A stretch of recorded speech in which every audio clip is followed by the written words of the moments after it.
हमारे Radhe Krishna shorts channel को जरूर सब्सक्राइब करें और हमारे चैनल से जुड़े रहें।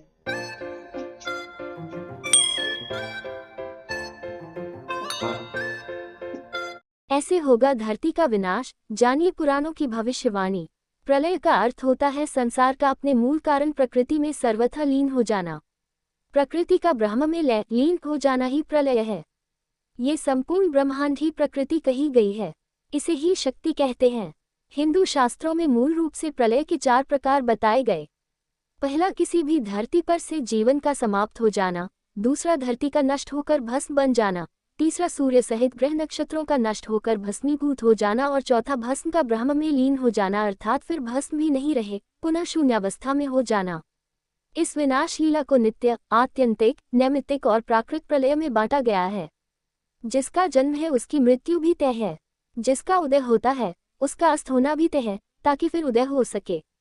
यही सृष्टि चक्र है। इस संसार की रचना कैसे हुई और कैसे इसका संचालन हो रहा है और कैसे इसके विलय हो जाएगा, इस संबंध में पुराणों में विस्तार से उल्लेख मिलता है।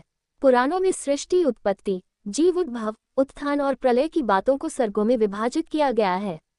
हालांकि पुराणों की इस धारणा को विस्तार से समझा पाना कठिन है, इसीलिए हम ब्रह्मांड की बात न करते हुए सिर्फ धरती पर सृष्टि, विकास, उत्थान और प्रलय के बारे में बताएंगे।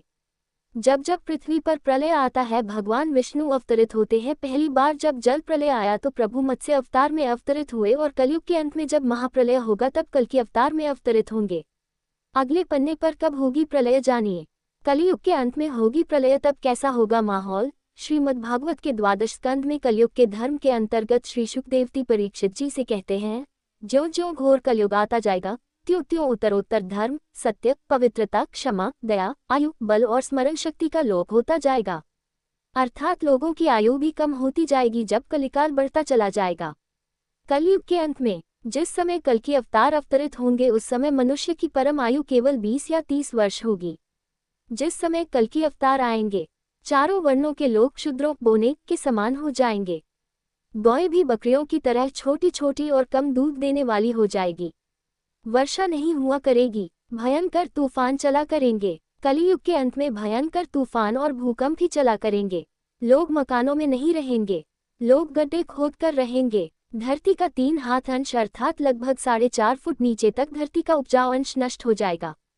भूकंप आया करेंगे। कलियुग का अंत होते होते मनुष्यों का स्वभाव गधों जैसा हो जाएगा। लोग प्रायः गृहस्थी का भार ढोने वाले और विषयी हो जाएंगे। ऐसी स्थिति में धर्म की रक्षा करने के लिए सद्गुण स्वीकार करके स्वयं भगवान अवतार ग्रहण करेंगे।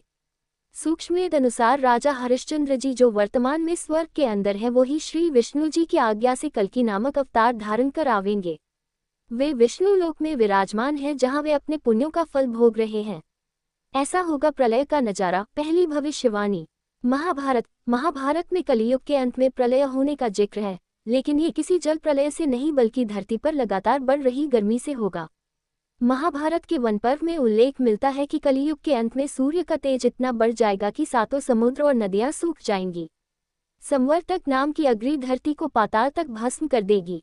वर्षा पूरी तरह बंद हो जाएगी, सब कुछ जल जाएगा। इसके बाद फिर 12 वर्षों तक लगातार बारिश होगी, जिससे सारी धरती जलमग्न हो जाएगी। जल में फिर से जीव उत्पत्ति की शुरुआत होगी।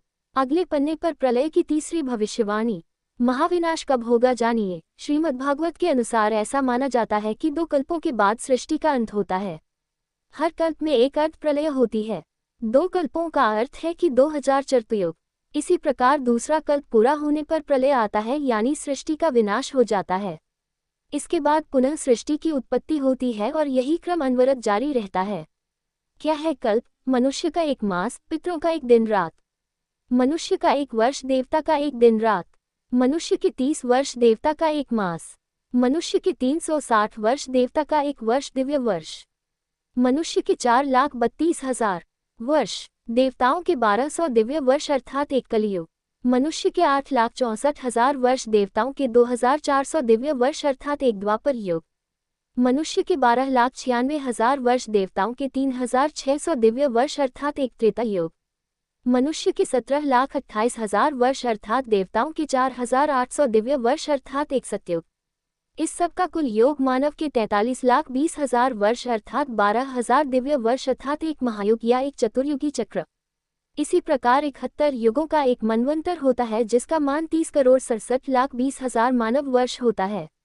प्रत्येक मनवंतर के अंत में सतयुग के बराबर अर्थात 17,28,000 वर्ष की संध्या होती है। एक मनवंतर के मान 30,67,20,000 वर्ष में संध्या के मान 7,28,000 वर्ष के योग करने पर 30,84,48,000 मानव वर्ष होते हैं, जो संधि सहित एक मनवंतर के मानव वर्ष है। अर्थात संधियुक्त एक मनवंतर में 30,84,48,000 वर्ष होते हैं। ऐसे ही जब 14 मनवंतर व्यतीय होते हैं तब एक कल्प पूरा होता है। यही एक कल्प ब्रह्माजी के एक दिन के बराबर होता है। दिन और रात मिलकर 2 कल्प होते हैं। अगले पन्ने पर जानिए धरती का क्रम, विकास और विनाश का काल। 1. गर्भकाल। करोड़ों वर्ष पूर्व संपूर्ण धरती जल में डूबी हुई थी। जल में ही तरह तरह की वनस्पतियों का जन्म हुआ और फिर वनस्पतियों की तरह ही एक कोशीय बिंदु रूप जीवों की उत्पत्ति हुई, जो न नर थे और न मादा। 2. शैशव काल। फिर संपूर्ण धरती जब जल में डूबी हुई थी तब जल के भीतर अम्डीज, अंडज, जरायुज, सरीसृप, रेंगने वाले केवल मुख और वायु युक्त जीवों की उत्पत्ति हुई। 3. कुमार काल। इसके बाद पत्र ऋण, कीटभक्षी, हस्तपाद, नेत्र, श्रवणेन्द्रियों युक्त जीवों की उत्पत्ति हुई। इनमें मानव रूप वानर, वामन, मानव आदि भी थे। 4. किशोर काल। इसके बाद भ्रमणशील, आखेटक, वन्य संपदा भक्षी, गुहावासी, जिज्ञासु, अल्पबुद्धि प्राणियों का विकास हुआ। 5. युवा काल। फिर कृषि, गोपालन, प्रशासन, समाज संगठन की प्रक्रिया हजारों वर्षों तक चलती रही। 6. प्रौढ़ काल। वर्तमान में प्रौढ़ावस्था का काल चल रहा है, जो लगभग विक्रम संवत 2042 पूर्व शुरू हुआ माना जाता है। इस काल में अतिविलासी, क्रूर, चरित्रहीन, लोलुप, यंत्राधीन प्राणी धरती का नाश करने में लगे हैं। 7. वृद्ध काल। माना जाता है कि इसके बाद आगे तक साधन भ्रष्ट, त्रस्त, निराश, निरुजमी, दुखी जीव रहेंगे। इनकी आयु बहुत कम होगी। 8. जीर्ण काल। फिर इसके आगे अन्न, जल, वायु, ताप सबका अभाव क्षीण होगा और धरती पर जीवों के विनाश की लीला होगी। 9. उपराम काल। इसके बाद करोड़ों वर्षों आगे तक ऋतु अनियमित, सूर्य, चंद्र, मेघ सभी विलुप्त हो जाएंगे। भूमि ज्वालामयी हो जाएगी। अकाल। प्रकृति प्रकोप के बाद ब्रह्मांड में आत्यंतिक प्रलय होगा।